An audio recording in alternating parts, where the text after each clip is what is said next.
Hi అండి. Welcome back to our channel Sanas కుకాలజీ. ఈరోజు మన రెసిపీ వచ్చేసి రిబ్బన్ పకోడీ అండి. ఈ రిబ్బన్ పకోడీని ఈరోజు మనం శనగపిండి వాడకుండా, అలాగే నెయ్యి కానీ, ఆయిల్ కానీ, వెన్న కానీ వాడకుండా కేవలం పుట్నాల పప్పుతో ఎంతో రుచిగా, క్రిస్పీగా, కరకరలాడుతూ ఉండే రిబ్బన్ పకోడీని చేసుకుందాం. ఈ రిబ్బన్ పకోడీ అనేది చాలా టేస్టీగా ఉంటుందండి. అలాగే మీరు ఈ రిబ్బన్ పకోడీని 15 రోజుల నుంచి 20 రోజుల వరకు స్టోర్ చేసుకొని పెట్టుకోవచ్చండి. చాలా చాలా బాగుంటాయి ఇవి. పదండి ఇప్పుడు వీటిని ఎలా ప్రిపేర్ చేయాలో చూసేద్దాం. మిక్సీ జార్ తీసుకొని ఇప్పుడు ఇందులోకి మనం ఒక 1/4 కప్పు పుట్నాల పప్పుని తీసుకోవాలండి. ఇప్పుడు ఈ పుట్నాల పప్పుని మనం మెత్తగా ఫైన్ పౌడర్ లాగా గ్రైండ్ చేసుకోవాలి. చూడండి, పుట్నాల పప్పుని ఈ విధంగా మెత్తగా సాఫ్ట్గా గ్రైండ్ చేసుకోవాలండి. చూడండి, ఈ విధంగా అస్సలు నూకు ఉండకూడదండి, సాఫ్ట్గా మనం గ్రైండ్ చేసుకోవాలి. ఇప్పుడు ఈ పౌడర్ని మనం ప్లేట్లోకి తీసేసుకుందాం. ఇప్పుడు మనం ఏ కప్పుతో అయితే పుట్నాలను తీసుకున్నామో అదే కప్పుతో 4 కప్పుల బియ్యం పిండిని వేసుకోవాలి.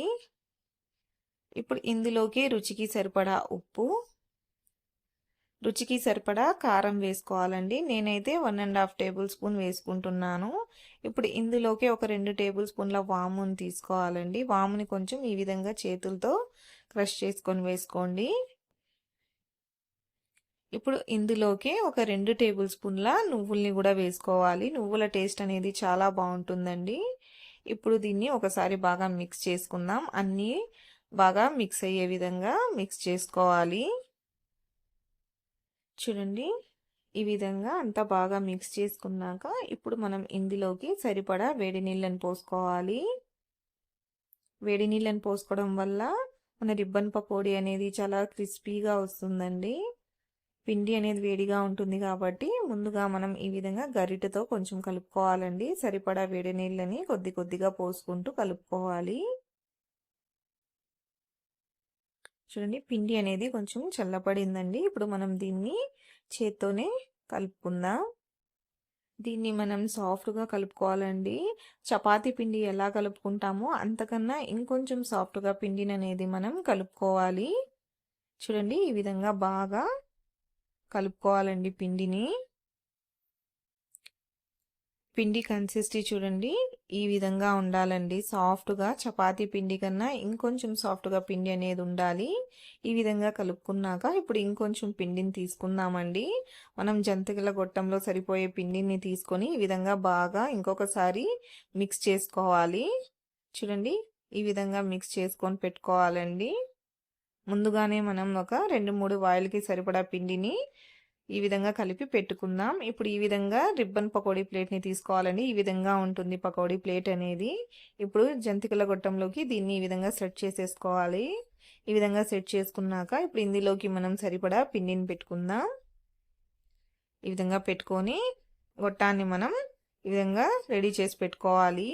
ఇప్పుడు స్టవ్ మీద ప్యాన్ పెట్టుకొని డీప్ ఫ్రైకి సరిపడా ఆయిల్ వేసుకోవాలండి. ఆయిల్ అనేది బాగా వేడయ్యాలి. వేడైందో లేదో చూడడం కోసం ఈ విధంగా కొద్దిగా పిండిని వేస్తే ఈ విధంగా వెంటనే పిండి అనేది పైకి తేలాలండి. మన ఆయిల్ అనేది చక్కగా వేడైంది. ఇప్పుడు ఈ విధంగా పిండుకోవాలండి. పిండిని రౌండ్గా పిండుకోండి.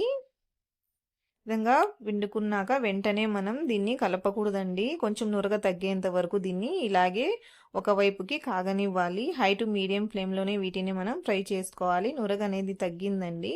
ఇప్పుడు దీన్ని మెల్లగా ఇంకొక వైపుకి తిప్పుకుందాం. ఇంకొక వైపు కూడా ఇదే విధంగా దీన్ని మనం లైట్ గోల్డెన్ కలర్ వచ్చేంత వరకు ఫ్రై చేసుకోవాలండి. నురగ అనేది తగ్గాలండి. అప్పుడే మన పకోడీ అనేది చక్కగా ఫ్రై అయినట్టు. చూడండి, నురగ అనేది తగ్గిందండి. ఇప్పుడు ఇది చక్కగా ఫ్రై అయింది.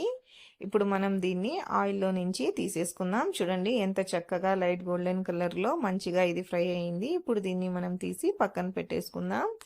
ఇదే ప్రాసెస్లో మనం మిగిలిన రిబ్బన్ పకోడీని కూడా ప్రిపేర్ చేసుకోవాలండి. రౌండ్గా ఈ విధంగా ఫ్రై చేసుకోవాలండి. ఫ్రై చేసిన వెంటనే వీటిని కదపకుండా నురగ తగ్గాక ఇంకొక వైపుకి తిప్పుకొని ఇంకొక వైపు కూడా నురగ అనేది తగ్గినాక దీన్ని మనం ఆయిల్లో నుంచి తీసేసుకోవాలి. ఇది కూడా చక్కగా ఫ్రై అయ్యిందండి. ఇదే ప్రాసెస్లో మనం అన్ని రిబ్బన్ పకోడీని కూడా ప్రిపేర్ చేసుకోవాలి. అంతేనండి. ఎంతో టేస్టీగా, క్రిస్పీగా ఉండే మన రిబ్బన్ పకోడీ అనేటివి రెడీ అయిపోయాయి. చూడండి ఎంత క్రిస్పీగా వచ్చాయో చూస్తూ ఉంటేనే మీకు తెలుస్తోంది గదండీ! ఇవి చాలా క్రిస్పీగా ఉంటాయండి. అలాగే ఇవి ఆయిల్‌ని అస్సలు అబ్జర్వ్ చేసుకోవండి. చూస్తుంటే మీకే అర్థమవుతోంది. వీటిని మీరు 15 రోజుల నుంచి 20 రోజుల వరకు స్టోర్ చేసుకొని పెట్టుకోవచ్చండి. టీ టైమ్ స్నాక్స్‌గా కూడా ఇవి చాలా బావుంటాయి. పిల్లల స్నాక్స్ బాక్స్‌లో గూడా మీరు వీటిని పెట్టియచ్చు. మీరు కూడా ఈ రెసిపీని తప్పకుండా ట్రై చేసి చూడండి. మీకు ఈ రెసిపీ ఎలా అనిపించిందో నాకు తప్పకుండా కామెంట్‌లో తెలియచేయండి. అలాగే వీడియో నచ్చినట్లయితే లైక్ చేయండి, షేర్ చేయండి. అలాగే నా ఛానల్‌ని సబ్స్క్రైబ్ చేసుకోండి. Thanks for watching.